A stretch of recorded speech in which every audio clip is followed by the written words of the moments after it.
Exodus chapter 17, verse 16. Read that.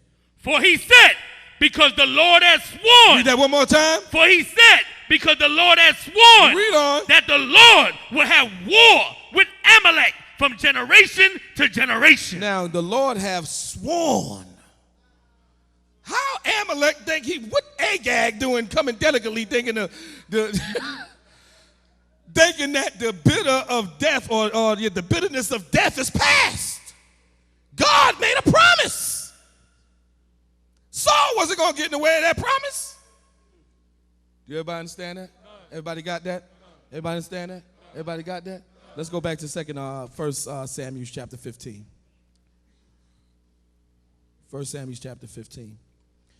And it's amazing how the Lord reminds you of things. I was coming to the Sabbath yesterday, and I was listening to some program on HD radio, and they would talk about slavery, and they were just talking all calmly about it, and nice. And well, they killed 15 of the slaves, and there was a slave revolt, and they executed 35 slaves. And I was like, look how nice and calm they talk about how they was killing people. But guess what? God remembers. God remembers. Everybody understand that? No matter how many generations pass, centuries pass, millenniums pass, God still remembers. And until judgment is executed, God will continue to remember. Everybody understand that? First Samuel chapter 15, verse 2. Read that one more time. Thus saith the Lord of hosts. Come on. I remember that which Amalek did to Israel. Come on. How he laid wait for him in the way. Come on. When he came up from Egypt. Come on. Now go and smite Amalek. Do what? Smite Amalek. Go kill Amalek. Now you got scriptures, that's prophecies in the Bible about going and killing Edomites in the future.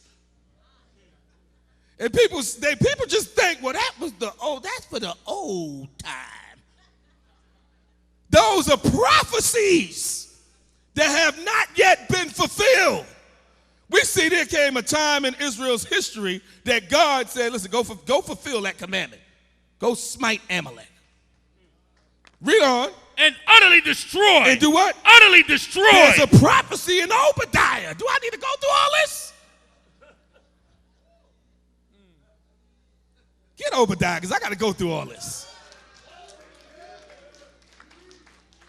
Get the book of Obadiah. What I'm trying to show you is we sitting here living in this man's kingdom, in his glory. And, if you really believe God, you're looking at him knowing that he ain't going to get away. It's just a matter of time. Time is a beautiful, wonderful thing. People hate time. Don't y'all know that? People hate time. When time go by, everything changes. People don't want nothing to change. They want to stay they want to stay young forever. They just want to stay everything. No, lie. Time going to change things.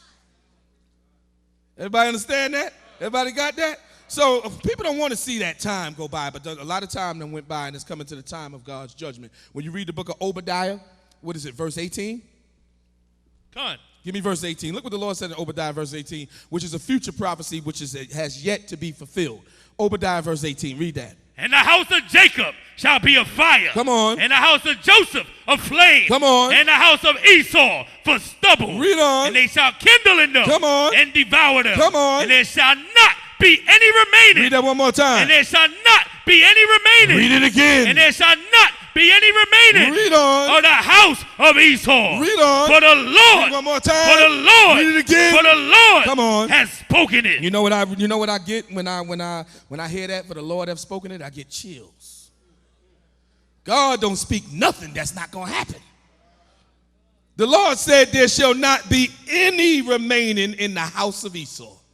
That means there's going to be a time on God's green earth where ain't going to be no Edomite that exists.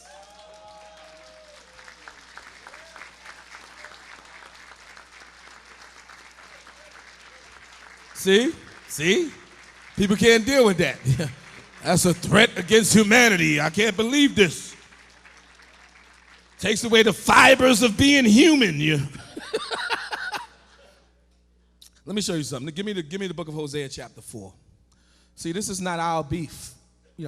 I just want it to be my beef, okay? But this is God's beef. I'm taking up God's beef, I want to feel the way he feels, okay? Whatever he mad at, I want to get mad at, okay? I don't want to remain neutral in this disagreement here. Everybody understand that? I'm on God's side. All right? There's an argument on earth between God and the nations, and I choose God's side.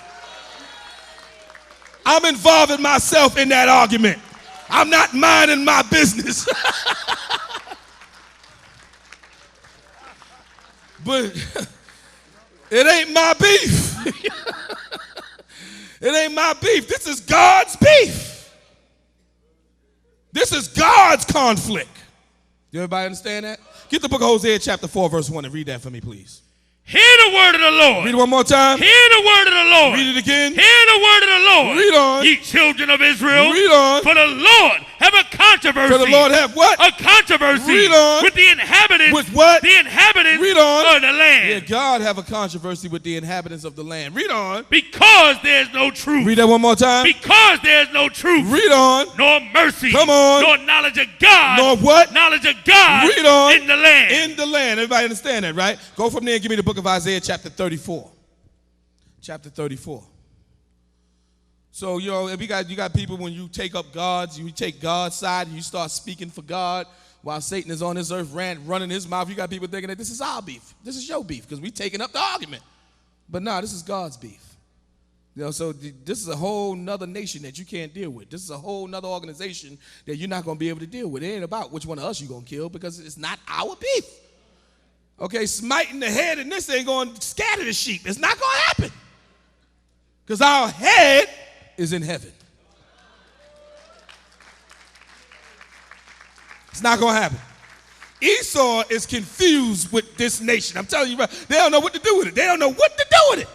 They would have did it already. I'm telling you, they would have tried like hell. That's what all the turmoil of the past is all about. You better believe that that was the influence of the devil. They done tried like hell. And they can't do nothing. They're so confused.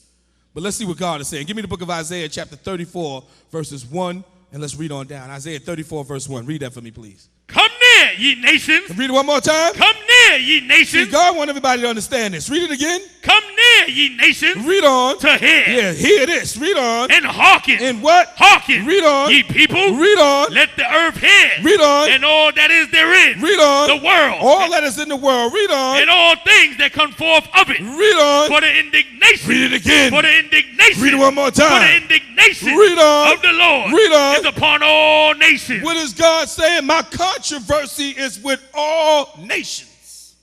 And my anger is with all nations on this earth. Do everybody see that, right? Everybody got that, right? Read that one more time, verse 2. For the indignation of the Lord. Read on. Is upon all nations. It's upon all nations. Read on. And his fury. It's what? Fury. That's uncontrollable anger. That's what fury is. That's when you just go crazy. You know? When you just be hitting. You know? His fury, read on. Upon all their armies. Read on. He hath utterly Come on. destroyed them. Read on. He hath delivered them Read on. to the slaughter. Read on. Their slain also shall be cast out. Come on. And their stink shall come up out of their carcasses. Read on. And the mountains shall be melted with their blood. Okay, again, this is futuristic prophecy. This is something that God have said that have not taken place yet on this earth, where all nations' armies have been destroyed. That's prophecy that is yet to come. Read on. Verse 4. Come on. And all the hosts of heaven shall be dissolved. Read on. And the heavens shall be rolled together as a scroll. The earth have yet to see that kind of power. They haven't seen that power with a nuclear bomb, an atom bomb. They have yet to see this power that's going to cause the heavens to be rolled together like a scroll. Read on. And all their hosts shall fall down. Come on. As the leaf falleth off from the vine. Read on. And as a fallen fig from the fig tree. Read on. For my sword. Read it one more time. For my sword. Read it again. For my sword. Read it one more time. For my sword. Read on. Shall be bathed in heaven. Read on. Behold, it shall come down upon Idumea. Upon what? Idumea. Upon what? Idumea. Idumea is a Greek word for the nation of Edom.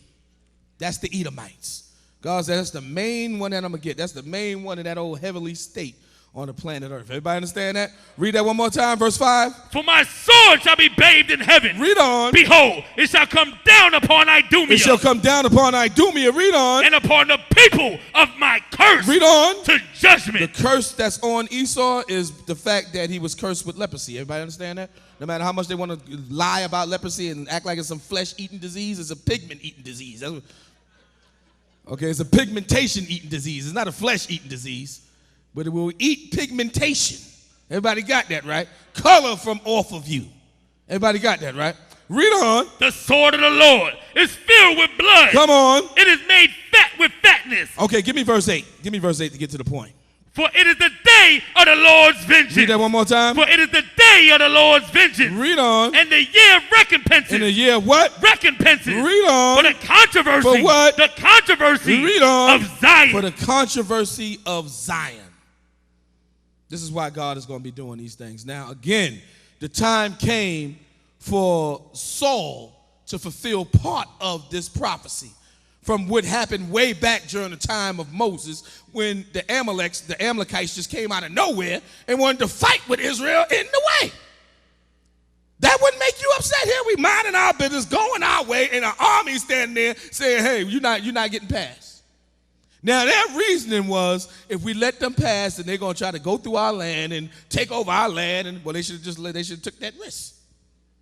Being that they didn't take that risk, not only did we win that war that we had with Amalek, that was the time that Moses had to hold his hands up. And every time Moses' hands got weak and started to drop, when he had the staff of the Lord in his hands, the Israelites started losing the battle. But every time his hands was raised, the Israelites was winning the battle, so they had to put things under Moses' hands because it became heavy so Israel could win the battle. And they smote Amalek from the rising to the going down of the sun.